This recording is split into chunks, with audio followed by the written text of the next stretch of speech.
Fuir les bombardements et prendre la route de l'exode. Des dizaines de milliers de Syriens quittent actuellement Alep. Depuis lundi, la ville est la cible de raids aériens russes et des tirs nourris de l'armée syrienne qui cherche à la reprendre aux rebelles. Des milliers de civils étaient bloqués vendredi près de la frontière turque. Julian Assange appelle le Royaume-Uni et la Suède à le laisser libre. Après plus de 3 ans de confinement dans l'ambassade d'Équateur à Londres, le fondateur de Wikileaks a reçu l'appui d'un comité de l'ONU qui demande la fin de sa détention arbitraire. Pour l'instant, Londres et Stockholm ne veulent rien entendre.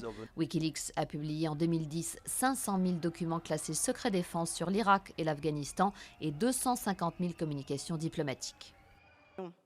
Les députés ont entamé le débat sur la révision de la Constitution dans la division. Manuel Valls a défendu lui-même le projet devant des députés difficiles à convaincre, y compris et surtout à gauche. La révision porte sur l'inscription de l'état d'urgence dans la Constitution et sur la déchéance de la nationalité pour les terroristes.